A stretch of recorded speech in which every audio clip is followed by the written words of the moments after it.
timings for their particular sweetheart coin. And tuning in here then with Link versus USD, we can see first off we've been rising towards the top side, but for the first time in a long time we've not put in a higher high as yet with any subsequent moves off the back of a low. However, let's just bear in mind that there's a couple of little bits of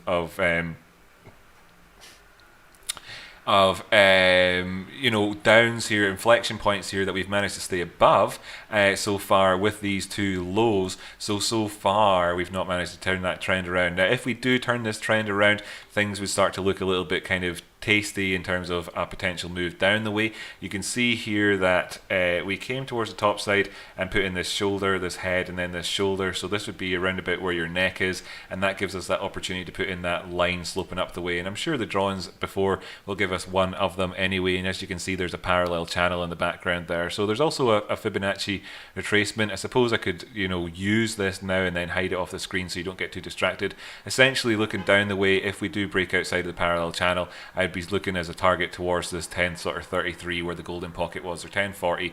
Between that area and 1075 would be the sort of next zone down the way. 1185 being your potential sort of trip up zone if you were shorting that aggressively. On the downside, having of course taken out the 382 first off, obviously where we're in challenging just now if you were to be doing that, and obviously these two lows that we had previously.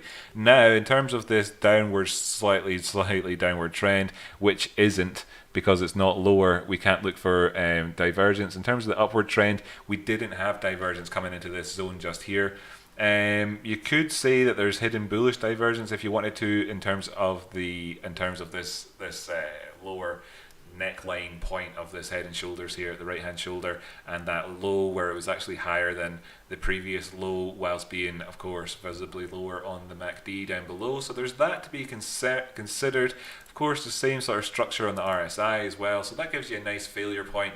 Of course, looking here then at sort of $12.63 in terms of the parallel channel itself. Now the topside targets are a bit more interesting in terms of their convergence, or their confluence, or their whatever suffix you want on that word. Looking in here at this area where the 236 is, and of course the median point of the parallel channel at the price point of $14.20-ish, 14.30. And if we break above that, then of course the next target towards the top side does actually become another higher high up here where we put in, in terms of our body closes at the top end of that parallel channel, looking back up towards that $16 movement area. So there's various low risk trades to be set up, setups in terms of how you want to manage things, just as sort of certain examples: long positions, short positions, all sorts of positions. If you're thinking about them sort of that target towards the top side there, then you'd get an easy 5-to-1 trade, pardon me, if you're looking at using these areas of our last closes to manage your risk. And you can see here how that adds up, quite easily just by looking at your previous closes. And then if towards the downside, and then as well if you were doing the same sort of idea and you were looking down towards getting that 618 movement, then there's various other easy enough trades that you can do on a 5-to-1 basis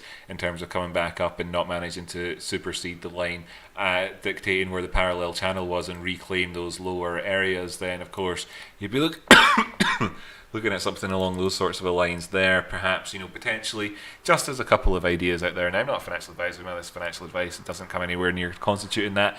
But what we can say is that that overall upward trend line towards the top side is something that we clearly want to maintain in the face of, in the market, some bearishness. Now here in Link, I'd love to see this be the one that actually even bucks any trend and decouples, in the sense that it could continue being bullish while other things be bearish. If that were to be the case, that would be quite nice to see, and we could do it by maintaining that line upward whilst we see other ones potentially failing it. If we see this moving down the way in terms of a Ethereum, and in terms of the Ethereum Bitcoin pairing, and in terms of the Bitcoin pricing, and our clear sort of overall upward support area here, which is movements past those zones.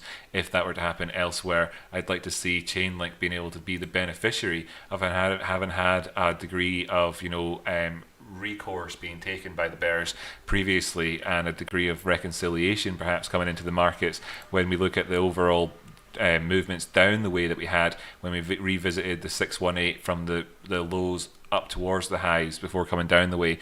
Now, so that would be the nice positive case scenario for us looking over the period of the next couple of weeks, if there's going to be a trend reversal or anything else to look out for, or indeed just movements towards a particular direction. So that's cool. I think that's going to kind of cover us for Chainlink. Let's take a look at 45 minutes there. So I'm just going to stick in 45 minutes and we're talking XTZ. So there we go for folk. That writing's not so great, but hopefully that benefits anybody who's just joining us. You can look back up the way. You'll see a couple of other sort of timestamps I've chucked out there into the comment section. Thanks very much for joining me if you are just joining me, and hit that like button. I would massively appreciate it. It really does help bring wider viewership to the videos, and of course everybody benefits, and that's a great thing. So nice one. And let's just see let's just see. Thanks very much, by the way, to everybody who has already been taking part in the chitter chatter. I'm just jumping on over towards Tesla